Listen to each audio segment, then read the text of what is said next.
Nous allons faire la lecture biblique de Luc chapitre 7.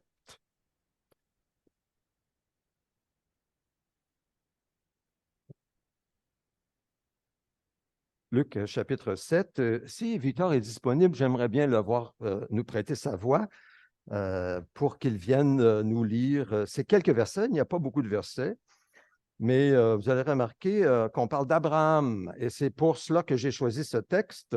C'est Zacharie, à la naissance de Jean-Baptiste, de Jean qui deviendra le Baptiste, son fils, son premier, son dernier aussi. Et puis, alors, tu peux venir ici. Ouais, je vais t'apporter le micro. Il est où le micro? Je l'ai mis où? Ici. Alors, oui.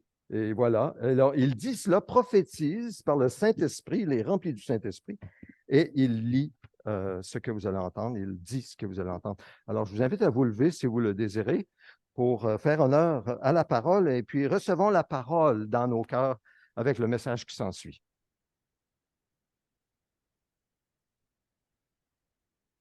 Son père Zacharie fut rempli du Saint-Esprit et prophétisa en ces termes.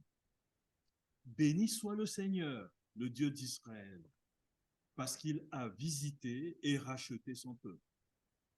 Il nous a donné un puissant sauveur dans la famille de son serviteur David. C'est ce qu'il avait annoncé par la bouche de ses saints prophètes des temps anciens. Un sauveur qui nous délivre de nos ennemis et de la domination de tous ceux qui nous détestent. Ainsi, il manifeste sa bonté envers nos ancêtres et se souvient de sa sainte alliance, conformément au serment qu'il avait fait à Abraham, notre ancêtre. Il avait juré qu'après nous avoir délivrés de nos ennemis, il nous accorderait de le servir sans crainte, en marchant devant lui dans la sainteté et dans la justice tous les jours de notre vie. Amen. Merci, Victor. Vous pouvez vous asseoir.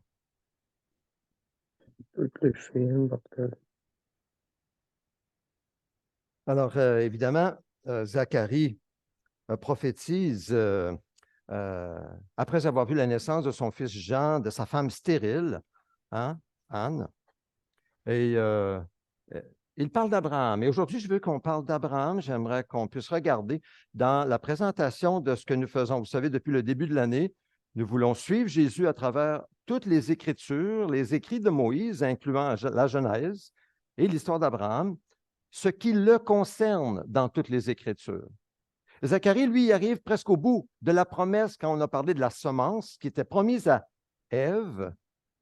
Dieu qui avait dit au serpent, il t'écrasera la tête, toi tu lui blesseras le talon, ce qu'on a vu ces dernières semaines.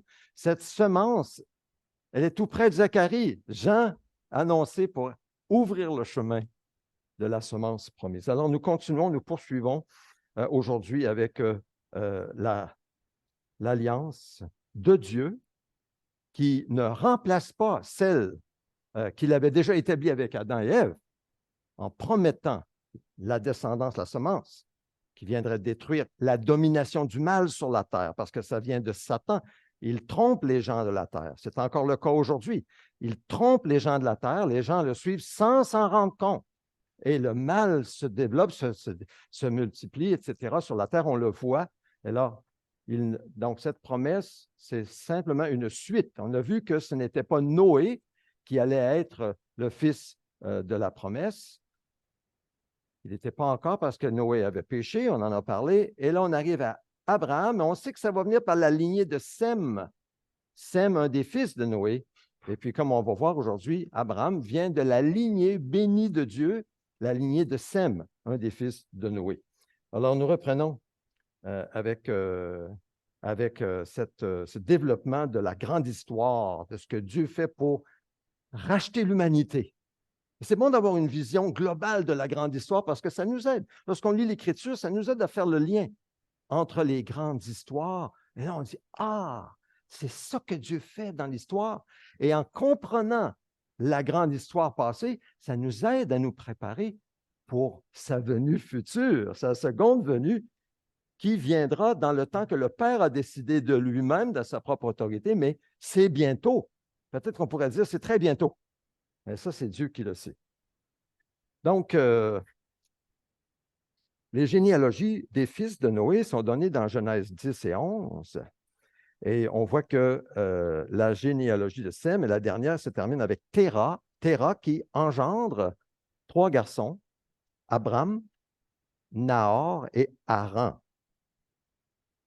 Alors, ce qu'il faut comprendre aussi, c'est que les 11 premiers chapitres de la Genèse sont dans peut-être 2000 ans d'histoire et les 39 chapitres suivants, 3 fois plus de chapitres, 300 ans d'histoire.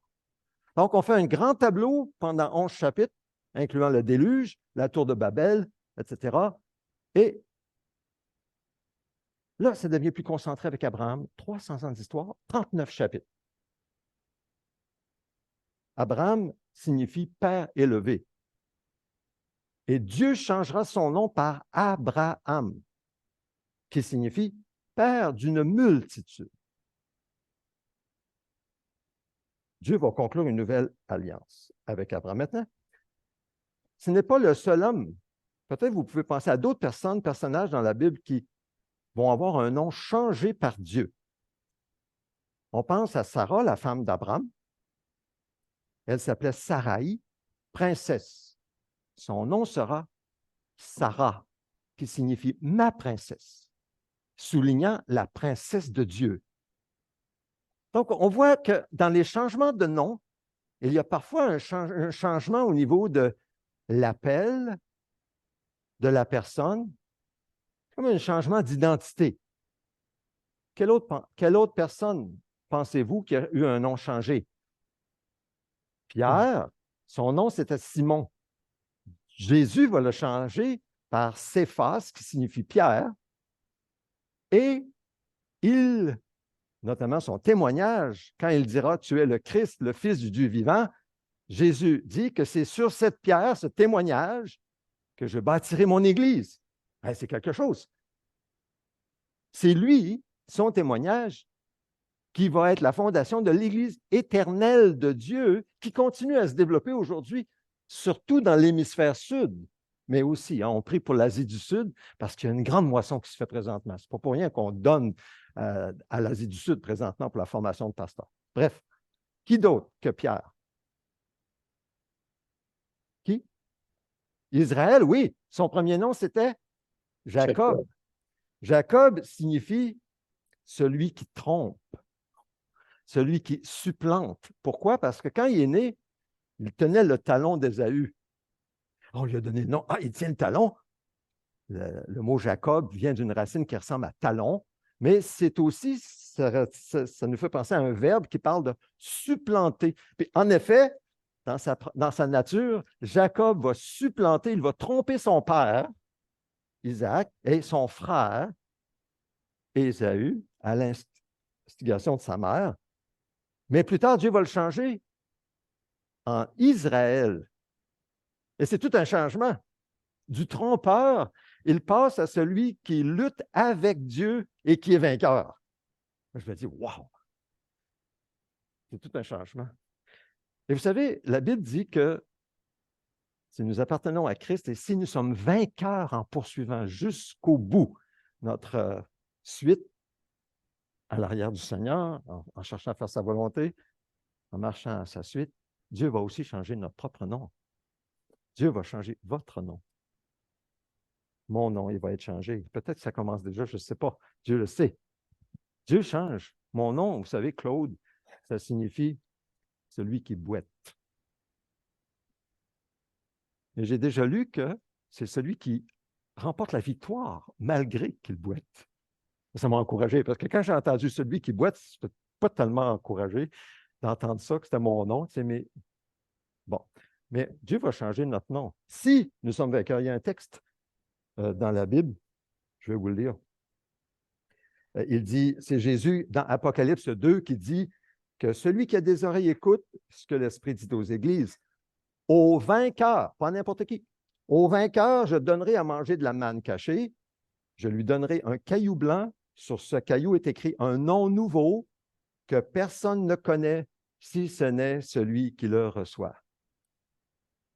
J'ai hâte de voir le nom que vous allez avoir. C'est une promesse précieuse pour nous qui croyons. Il s'ensuit que si nous attendons en vainqueur et avec persévérance la venue de Jésus jusqu'au bout, en persévérant jusqu'au bout, en comptant sur la grâce de Dieu, parce qu'on compte toujours sur la grâce de Dieu. C'est ce qu'on voit avec les alliances de Dieu. Jamais par nos forces, jamais par nos circonstances, toujours par Dieu. Nous comptons sur Dieu pour persévérer jusqu'au bout. La venue de Jésus, nous recevrons également un nom nouveau qui parlera de notre nouvelle identité, soulignant notre nouveau caractère qui est éternel. Ce sera comme une marque sur nous. Nous serons ce que Dieu nous donnera d'être. Alors, on revient à l'alliance de Dieu avec Abraham. Cette alliance, comme je disais, ne remplace pas celle d'Adam et Ève, mais elle la développe. Et on commence donc avec ce texte que vous avez au tableau. La famille d'Abraham. Il vivait en Ur, en Chaldée. C'est écrit, voici la lignée de Térak. Térak eut pour fils Abraham, d'accord? Aran eut Lot. Térak prit son fils Abraham, son petit-fils Lot, le fils d'Aran, belle-fille Saraï, la femme de son fils Abram. Alors, vous avez remarqué, hein, c'est écrit Abram et non Abraham. Ce n'est pas une erreur, c'est parce que son nom n'est pas encore changé à ce moment-là. Donc, lorsqu'on parle d'Abram, Abraham, c'est la même personne. Hein? Ils sortirent ensemble d'Ur en Chaldée pour se rendre dans le pays de Canaan, mais arrivés à Charan, ils s'y installèrent. Térak vécut 205 ans, puis il mourut à Charan. Maintenant, on nous dit que, de la bouche de Josué, toute cette famille servait d'autres dieux. Ils servaient des dieux païens, tous ces gens-là. Ils ne servaient pas le Dieu qui s'était révélé à Adam et Ève. Ils servaient des dieux païens, ces gens-là. Mais c'est significatif. C'est très significatif. Parce qu'on voit que Dieu va choisir quelqu'un qui est infidèle, si on peut dire, à sa révélation dans les siècles passés. Il est dans d'autres dieux, il sert d'autres dieux, il sert des idoles, toute la famille, mais Dieu va quand même venir le choisir. Et ça nous dit, et ça nous donne une idée dès le départ que l'alliance de Dieu, le choix de Dieu ne dépend pas de nos œuvres, ne dépend pas de nos bonnes actions, ne dépend pas de nous. Il ne choisit pas celui qui est le meilleur, mais non, il choisit celui qu'il choisit. Et c'est souverainement qu'il le fait. Ça ne dépend pas de nous, ça dépend du choix de Dieu. Je veux juste souligner ça. Il n'est pas basé sur les œuvres de l'homme, sur la grâce de Dieu. C'est la même chose pour nous aujourd'hui. Quand Dieu choisit quelqu'un pour le suivre, c'est par la grâce de Dieu qu'il le fait. Parce que ce n'est pas naturel de suivre Dieu. Ce n'est pas naturel de mourir à soi-même, de mourir à nos péchés, nos envies, nos désirs, pour suivre un chemin étroit, Jésus, et croire à ce que Dieu nous dit dans sa parole. Ce n'est pas naturel. C'est un choix de grâce de la part de Dieu, et même jusqu'à persévérer jusqu'au bout. Josué dira à tout le peuple, hein, une fois qu'ils rentrent en Canaan, finalement, il dit, voici ce que l'Éternel, le Dieu d'Israël, vos ancêtres, voici ce qu'il dit, vos ancêtres, notamment Térak, père d'Abraham et de Nachor, habitaient autrefois de l'autre côté de l'Euphrate et servaient d'autres dieux.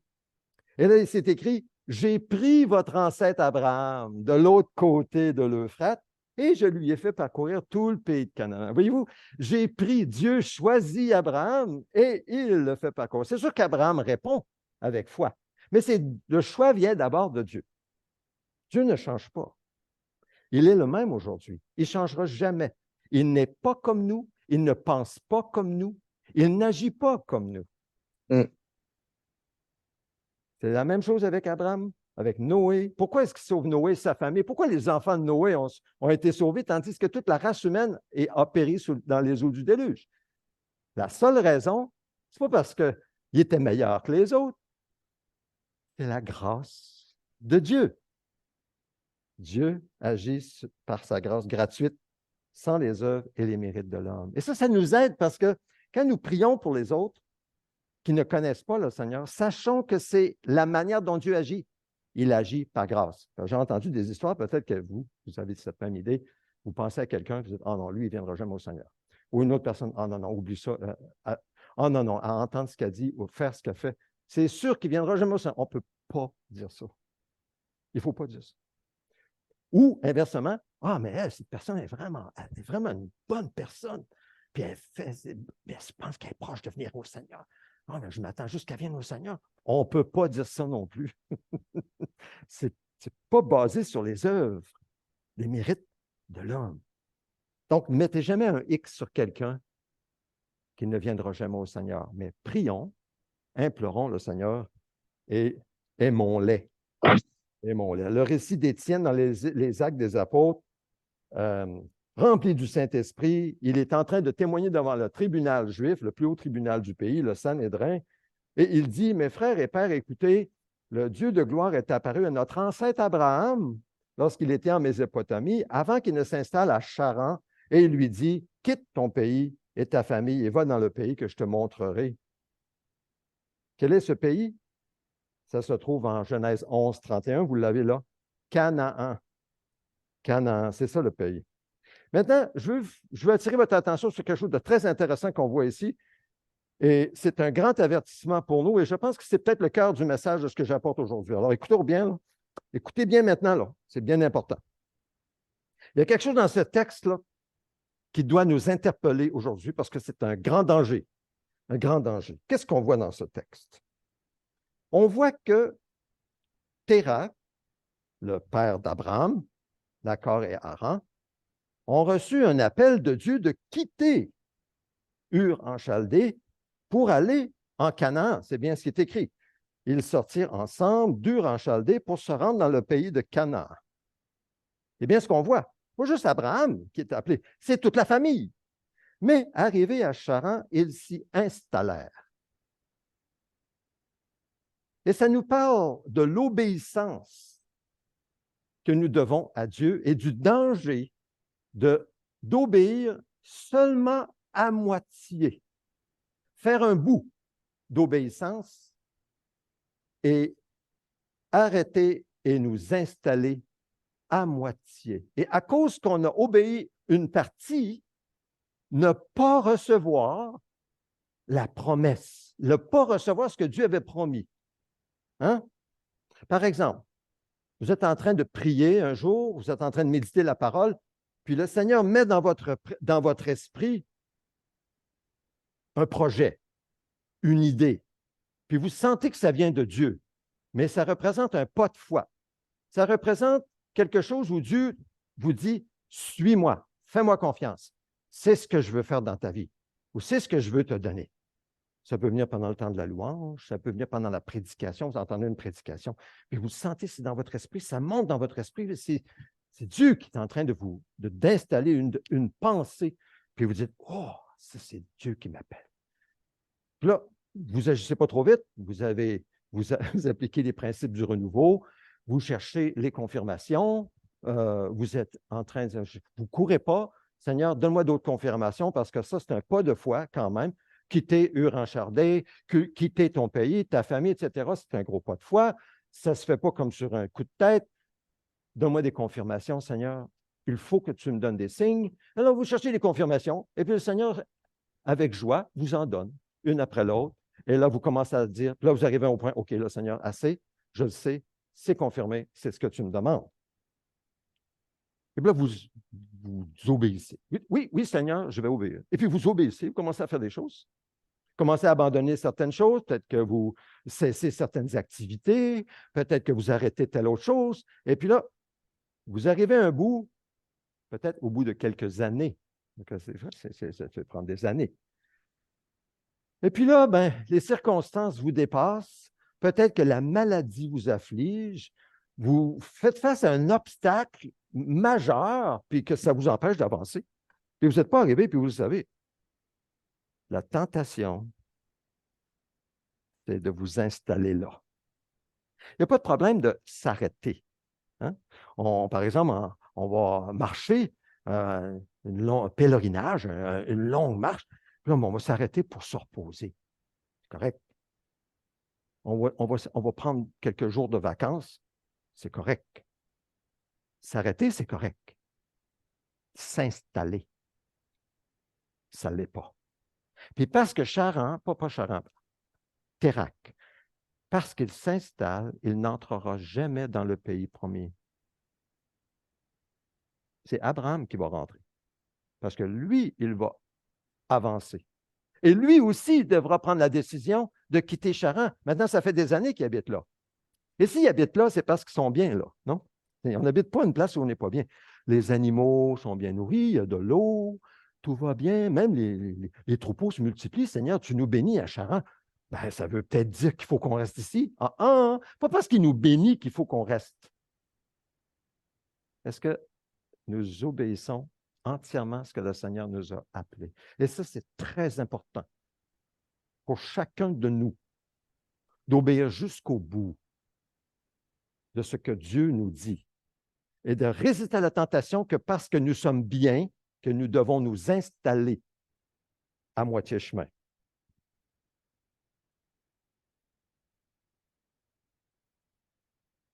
Amen? Amen. Merci, j'apprécie. L'Éternel dit à Abraham, prochaine diapositive, quitte ton pays, ta patrie, ta famille et va dans le pays que je te montrerai. Je ferai de toi une grande nation, je te bénirai, je rendrai ton nom grand et tu seras une source de bénédiction. Je bénirai ceux qui te béniront, je maudirai ceux qui te maudiront. Toutes les familles de la terre seront bénies en toi. Et Abraham obéit. Il quitte Charan. Il amène sa femme Saraï, son neveu Lot. Et là, ils arrivent à Sichem. On va voir si ça valait vraiment la peine qu'il quitte Charan pour aller dans un pays qu'il ne connaissait pas. Qui sont ces gens en Canaan? C'est sûrement pas des gens très agréables. Hein? On voit, hein, si on regarde un peu, il y a quelques semaines, quand je parlais des descendants de Canaan, hein, l'inceste qui avait probablement eu lieu avec Noé et la malédiction sur Canaan. Et là, le péché est rendu pas encore à son comble, ça va venir plus tard, 400 ans plus tard. Mais c'est dans ce pays-là qu'Abraham s'en vient. Là. Comment ils vont nous recevoir? Comment est-ce qu'ils vont nous attaquer, prendre nos troupeaux? Il n'y a rien qui arrête Abraham. Il y avait plein d'obstacles, j'en suis convaincu. Il n'y a rien qui l'arrête. Dieu a dit, il y a eu les confirmations, il y va. Et il a la promesse d'être béni. Alors, premièrement, dans Genèse 12, 7, prochaine diapo, l'Éternel apparut à Abraham une fois qu'il arrive à Sichem et il dit, c'est à ta descendance que je donnerai ce pays. Boum! Première promesse. C'est à ta descendance que je donnerai ce pays. Ce pays que tu vois, c'est à ta descendance, Abraham. Voici le premier fruit d'obéissance, la première récompense d'obéissance. Et Abraham, en réponse, construit un autel en l'honneur de l'Éternel qui lui était apparu. En d'autres mots, ce n'est pas juste un pays, mais c'est ton pays que tu me donnes. C'est toi qui es le Dieu de ce pays. Abraham vient avec le Dieu qui l'appelle et déjà, il déclare que cet endroit, c'est à l'Éternel. Première promesse. Deuxième chose, la chose qu'on voit ici dans ce texte, ou dans le texte précédent, c'est que Dieu promet de bénir. Bénir, ça vient 4 fois dans les 2 versets, 5 fois même dans les 2 versets que j'ai mentionnés. Et c'est très significatif, si tu reviens juste une avant, c'est très significatif, 5 fois le mot bénir dans ce que Dieu dit à Abraham, parce que Dieu bénit toujours l'obéissance à sa voix. Même si ça semble dangereux, même si ça n'a pas d'allure, une fois qu'on a eu les confirmations nécessaires, nous pouvons être convaincus que Dieu va bénir. Même si on doit laisser le confort des choses, c'est la promesse de Dieu. Bénir, il va nous bénir. Donc, ce que je veux faire pour le reste du temps qu'il y a devant nous, on n'a pas beaucoup de temps, mais je veux souligner 9 promesses qui sont contenues dans l'alliance de Dieu avec Abraham. Parce que Dieu donne 9 promesses tantôt. Merci beaucoup, Linda, de nous avoir offert des promesses, mais j'avais droit à seulement une. Et j'en ai pris juste une. Mais Dieu en donne 9 à Abraham et nous allons faire un survol rapide. Premièrement, bénir Abraham. Il dit, je ferai de toi une grande nation, je te bénirai. Et même, tu seras une source de bénédiction. Par toi, les gens seront bénis. Et nous le sommes, parce que nous avons la foi d'Abraham. C'est une foi, c'est une grâce de Dieu, la foi que nous avons en Dieu.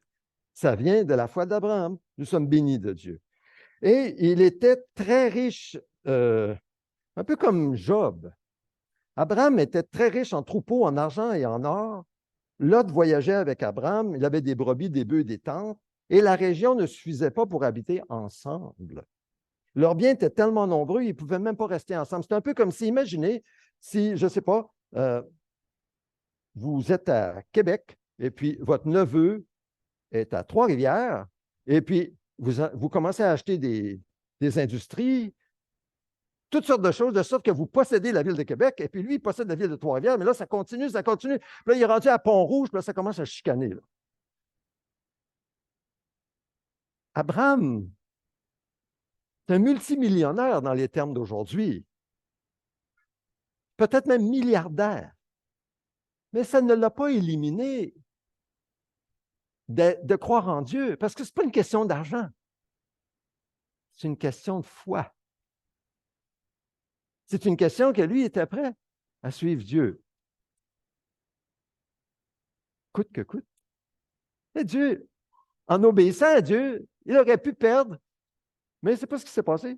Ça s'est multiplié tellement que même son neveu Lot aussi. C'est ça qui s'est passé. Bon. Bénir Abraham. Deuxième promesse, faire grandir le nom d'Abraham. Oh, sa réputation. Donc, pas seulement sa richesse matérielle, mais maintenant son nom. Je ferai de toi une grande nation, je rendrai ton nom grand. Dieu dit à Abraham. Si on considère que les trois plus grandes religions du monde, monothéistes, ça veut dire qui croient en un seul Dieu, on parle du judaïsme, l'islam, le christianisme, réclament tous Abraham comme leur père. On voit que le nom d'Abraham est grand sur la terre. Hein? Il est grand sur la terre. Promesse accomplie. Troisièmement, être Dieu pour Abraham et sa descendance. L'une des promesses faites à Abraham, c'était que Dieu serait leur Dieu. Mais c'est toute une grâce de savoir que le Dieu de l'univers se fait notre Dieu. Ça veut dire, je vais te protéger. T'es à moi. T'as rien à craindre. Quand même une armée. Inquiète-toi pas. Je vais te garder parce que je suis ton Dieu. Que je sois ton Dieu. Alors il dit, j'établirai mon alliance entre moi et toi et entre tes descendants après toi. Je serai ton Dieu et celui de ta descendance après toi. Troisième promesse. Quatrième promesse, il promet de bénir et protéger Abraham et sa descendance. Ça va avec l'idée d'être le Dieu d'Abraham. Je bénirai ceux qui te béniront, je maudirai ceux qui te maudiront. Je vais m'en occuper de tes ennemis. Je maudirai ceux qui te maudiront. Faites attention à Abraham. Faites attention à ce que vous faites. Il est à moi. Et c'est ce qu'il dit aussi de nous. Si nous sommes en Jésus, parce que l'Esprit de Dieu habite en nous, qu'on fasse attention.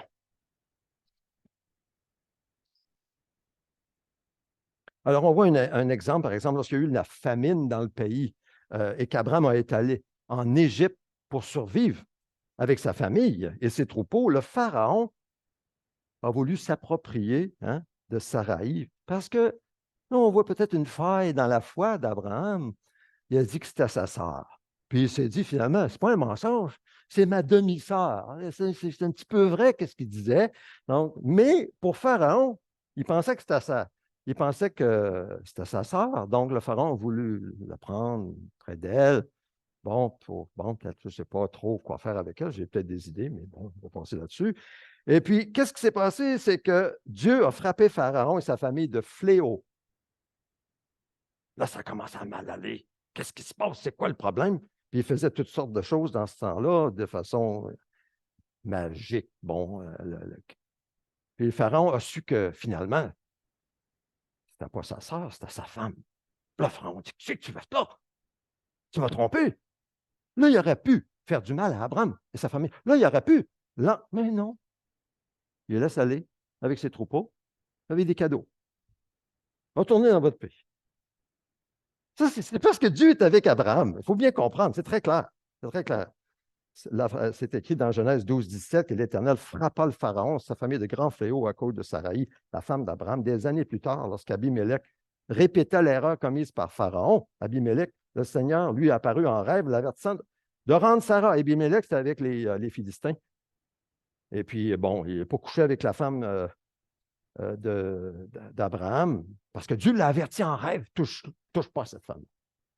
Cinquième promesse, susciter des rois dans la lignée d'Abraham. Oh, Abraham a reçu la promesse que des rois viendraient dans sa lignée.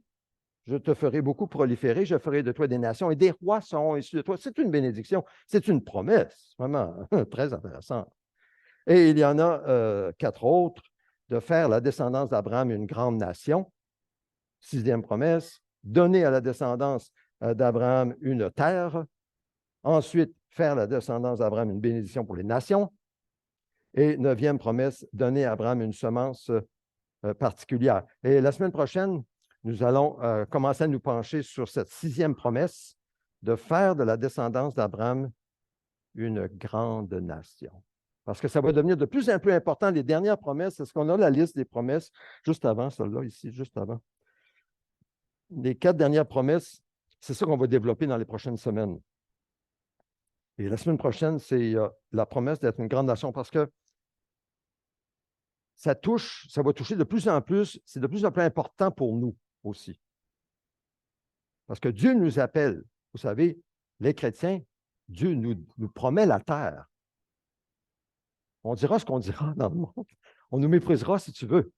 Mais la terre, elle nous est promise.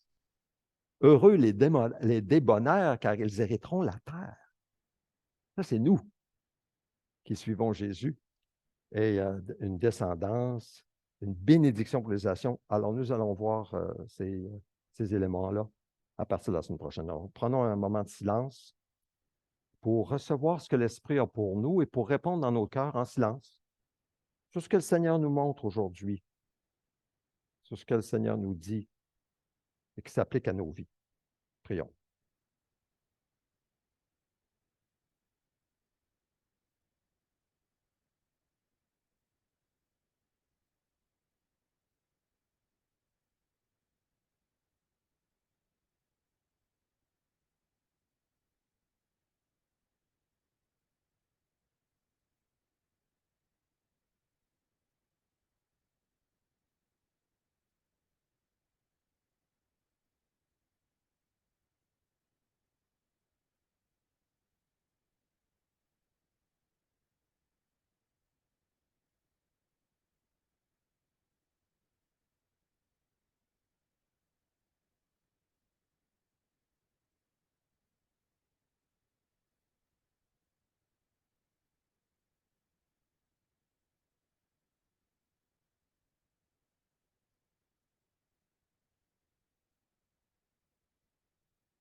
Seigneur, qu'est-ce que tu nous dis? Aide-nous à le retenir. Aide-nous à le méditer et à l'appliquer dans nos vies. Esprit du Dieu vivant, nous t'appelons maintenant.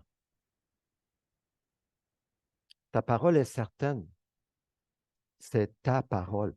Et tu as toute la puissance pour l'accomplir dans nos vies. Nous allons partager ton repas, Seigneur Jésus. C'est le repas de la nouvelle alliance. La nouvelle alliance de Dieu avec nous qui croyons par Jésus, l'agneau de Dieu qui ôte nos péchés de devant ta face. Merci de tenir tes promesses dans nos vies. Nous n'en sommes pas toujours conscients et nous ne te le disons pas assez souvent. Combien nous sommes reconnaissants, Seigneur, pour ta fidélité à toutes tes promesses dans nos vies. Éclaire-nous pendant que nous exposons ta parole. Éclaire-nous pour goûter à cette liberté profiter des enfants de Dieu, cette joie, cette paix jusqu'à ton retour. Et que nous soyons des lumières qui ne clignotent pas, mais des lumières qui éclairent de plus en plus fortement parce que nous sommes ancrés dans cette énergie, cette fondation solide de ta parole et de ton esprit. Nous prions au nom de Jésus. Amen. Amen. Je vous invite, vous qui mettez votre foi en Jésus comme votre Sauveur et Seigneur, à prendre un morceau de pain et prendre une coupe pour participer ensemble à ce repas de communion qui est un repas de communion avec Jésus par la foi, c'est tangible, et aussi entre nous, car nous partageons un même pain et nous buvons une même coupe ensemble. Donc, pensons pas juste à Dieu, mais pensons à nous tous, aux besoins de prière les uns pour les autres. Et par la suite, nous allons prier.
Nous célébrons, et c'est une fête, la victoire de Dieu sur Satan, le prince de ce monde, le serpent ancien. La victoire de Dieu sur le péché, notre dette. La victoire de Dieu sur le monde qui vit indépendamment de Dieu et qui croit pouvoir bâtir le paradis sans Dieu. Nous sommes en train de célébrer aussi la venue de Jésus, car il vient et il établira un règne de paix et d'amour et de joie sur la terre, avec vous et moi, car nous sommes unis à lui pour l'éternité. C'est ce que nous célébrons maintenant. Alors Jésus, il a pris le pain. La nuit, avant d'offrir sa vie, il a rompu en parlant de son corps qui allait être crucifié. Il a offert à ses disciples, prenez, mangez, nourrissez-vous de moi. Vous avez besoin de mon corps pour vos péchés. Faites ceci en mémoire de moi. Prenons-en tous.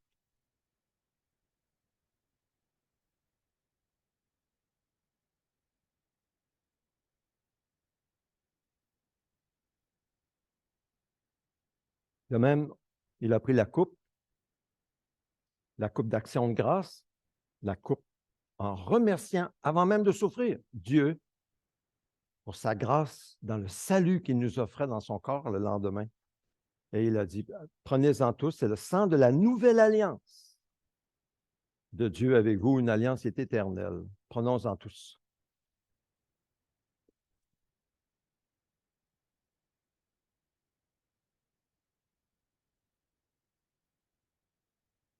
En prenant ce pain et buvant ce jus, Seigneur, nous déclarons ta mort jusqu'à ce que tu reviennes. Ta mort expiatoire sur la croix, suffisante pour nos péchés, tous nos péchés. Par ta foi en toi, agneau de Dieu, nous savons que tu ôtes nos péchés de ta vue. Tu fais de nous tes enfants, ton esprit vient vivre en nous car il trouve un esprit purifié dans le sang de Jésus. C'est en lui, Jésus, par ton Saint-Esprit, que nous t'apportons nos prières les uns pour les autres. Entends notre prière, Seigneur. Nous prions que tu continues le renouveau de nos cœurs en demeurant en Christ et en renouvelant le caractère de Christ en nous. Nous prions aussi, Seigneur, pour nos frères qui sont au Niger, qui n'ont pas l'abondance dans laquelle nous sommes aujourd'hui. Nous te rendons grâce pour eux, car un jour nous allons les voir et nous réjouir avec eux, et nous prions ta bénédiction sur les cultures.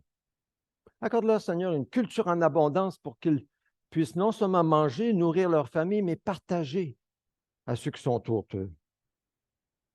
Te remercions, Seigneur Dieu, pour cette occasion que nous avons participé à l'offrande pour Jeffrey en Asie du Sud pour atteindre les peu atteints.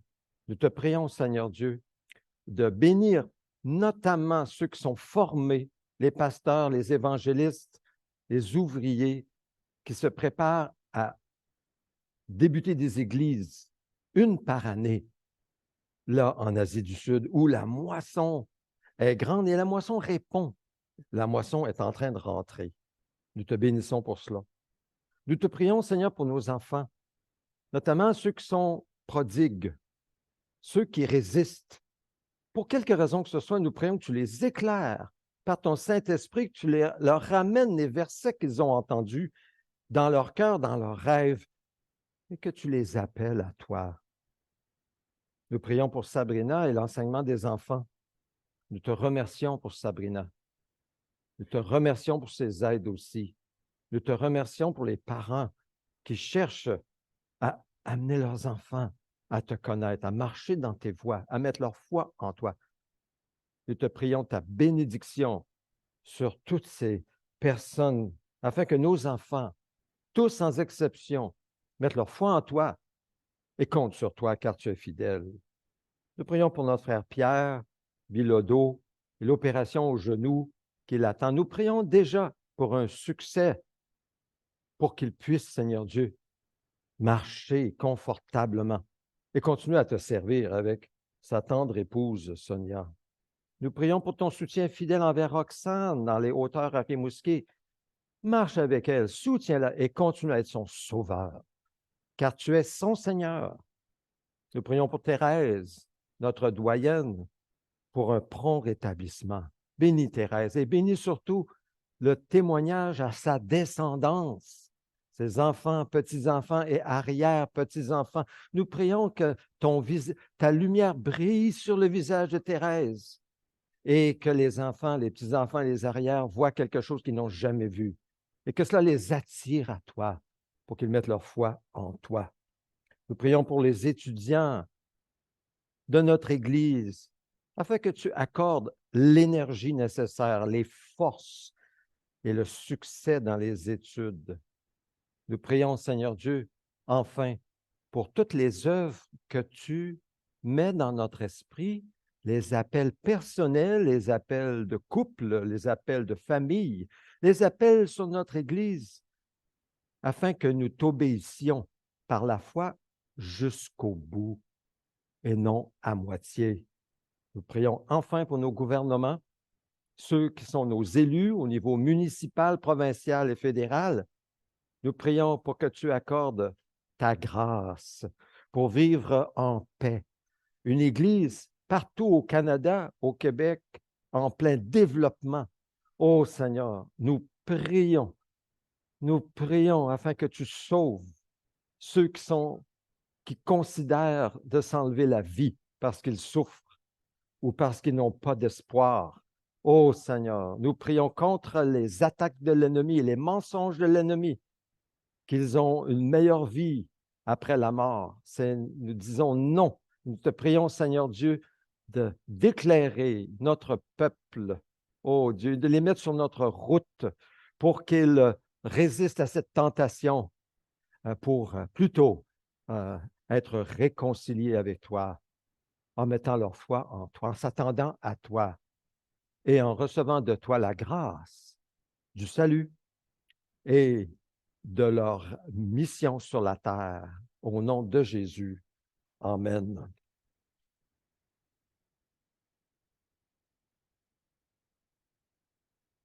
Amen. Je vous invite à vous lever avec moi. Prions ensemble la prière que le Seigneur nous a enseignée, une prière de vie. Notre Père céleste, que la sainteté de ton nom soit respectée, que ton règne vienne, que ta volonté soit faite sur la terre comme au ciel. Donne-nous aujourd'hui notre pain quotidien. Pardonne-nous nos offenses, comme nous aussi nous pardonnons à ceux qui nous ont offensés. Ne nous expose pas à la tentation, mais délivre-nous du mal et du malin. Car c'est à toi qu'appartiennent dans tous les siècles le règne, la puissance et la gloire. Amen. Proclamons notre vision. Ô Dieu, nous te désirons de tout notre cœur. Fais de nous une Église interculturelle renouvelée en santé. Viens, transforme-nous, de sorte que nous devenions des disciples centrés sur Christ, dynamisés par l'Esprit, axés sur la mission et capables de nous multiplier partout. Suivons Jésus avec passion, un pas à la fois. Prions, allons, soutenons et faisons des disciples de toutes les nations. Vous avez entendu parler, Karen et moi, nous sommes allés en Alberta cette dernière semaine. Juste pour vous dire rapidement, la maman de Karen va beaucoup mieux qu'on pensait.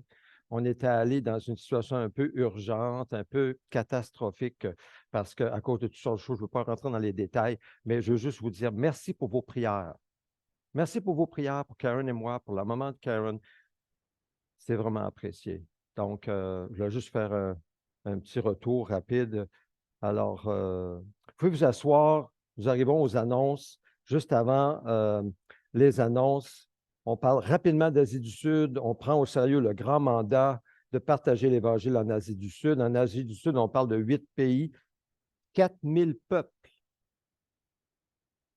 1,9 milliard de personnes, dont 94% sont non atteints par l'Évangile. Et c'est très difficile d'envoyer des ouvriers qu'on appellerait missionnaires là-bas.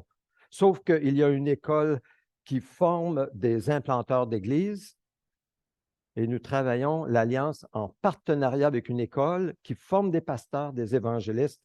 Et il y a une offrande spéciale en octobre où nous avons l'occasion de participer à cette formation. On nous a dit que ça prend 3 000 $ pour former un pasteur pendant la formation. Et ce pasteur, en moyenne, va établir une église par année. Alors, ça répond beaucoup plus qu'ici. Ce sont des églises d'à peu près 50, 70 personnes. C'est des petits locaux, mais quand même, ce sont comme des champignons. Ça se multiplie. Donc, la formation des pasteurs. Alors, ça, c'est l'offrande, ce qu'on appelle Jeffrey. Prier le Seigneur, ça commence toujours avec le Seigneur et ça termine avec le Seigneur. Priez, écoutez et obéissez. Et je l'applique à moi, évidemment. Pour les annonces, prenez note, messieurs, c'est samedi prochain, 14 octobre, conférence par le ministère Hommes de Parole du Canada. Le titre de la conférence, c'est « Prends ta place ». Alors, on cherche, voilà, juste celle avant. Est-ce qu'il y en avait une autre avant? Il n'y avait rien? Est-ce que c'est ça, « Prends ta place ». Ouais, c'est pas mal beau, hein? Il n'y avait rien avant ça? Ça ne marche pas? Ah, OK. OK. Ah bon, OK, ça ne marche pas. OK, on trouve un autre moyen. Hein? Alors, prenons notre place. Messieurs, c'est samedi prochain à Chauveau. C'est encore le temps de s'inscrire. Je vous encourage à le faire. Je suis inscrit, j'y serai. On peut manger du bon poulet frit pour dîner et puis prendre du temps ensemble, rencontrer des frères de d'autres églises. Alors, ce serait vraiment bien. Prochaine, et voilà, la prochaine, c'est les portes ouvertes. 21 octobre à l'École Eau Vive. Ensuite, samedi 28 octobre, pour ceux qui s'occupent des enfants en particulier. Ça peut être bien pour les parents. Ministère auprès des enfants à l'Église évangélique Baptiste Renaissance. Venez me voir pour des détails. Mardi midi. Alors là, c'est écrit annulé pour mardi, mais là, ça ne l'est pas. C'est une erreur de ma part. Ça a lieu en présence et aussi en Zoom. Mardi, mercredi soir, la réunion de prière. Jeudi soir, l'étude biblique avec Fidèle, Genèse 49. Les anniversaires, on les a soulignés tout à l'heure. Alors, on va passer assez rapidement, si vous nous le permettez. Et à venir, rapidement, à venir, juste pour vous donner une idée de ce qui s'en vient en novembre. Je sais que c'est tôt, mais juste pour que vous sachiez, fin de semaine, et c'est probablement la fin de semaine la plus importante de l'automne, 3 et 4 novembre, avec la retraite être libre. J'en parlerai plus la semaine prochaine. La retraite être libre, 3 et 4 novembre, vendredi soir, samedi, toute la journée. C'est à Lévis. J'aimerais que nous y soyons tous. C'est une clé pour la croissance dans le Seigneur. Retraite être libre. Ensuite, nous aurons un sommet de prière tout de suite après le 5 novembre. Et le repas, on aura un repas ensemble, style potluck, du 19 novembre. Et je vais vous donner plus de détails concernant ce repas parce qu'on organise quelque chose, un petit quelque chose, mais je ne dis pas trop parce que, bon, il faut que j'arrête là. Et puis, c'est tout. C'est juste pour vous donner une idée. Donc, on va se lever ensemble pour la bénédiction. Que la bénédiction de l'Éternel descende sur chacun de nous, et les jeunes et les enfants aussi, toutes nos familles, afin, comme David, nous puissions dire, je veux bénir l'Éternel en tout temps. Sa louange sera toujours dans ma bouche. Nous accueillons ta bénédiction, Seigneur, pour avoir un esprit tourné vers toi constamment, pour te louer, te remercier et attendre ton secours, car tu es fidèle, Seigneur. Au nom de Jésus, amen. Amen. On se retrouve au sous-sol pour un bon petit café. Si vous avez besoin de prière, vous pouvez venir me voir ou d'autres. Que le Seigneur vous bénisse.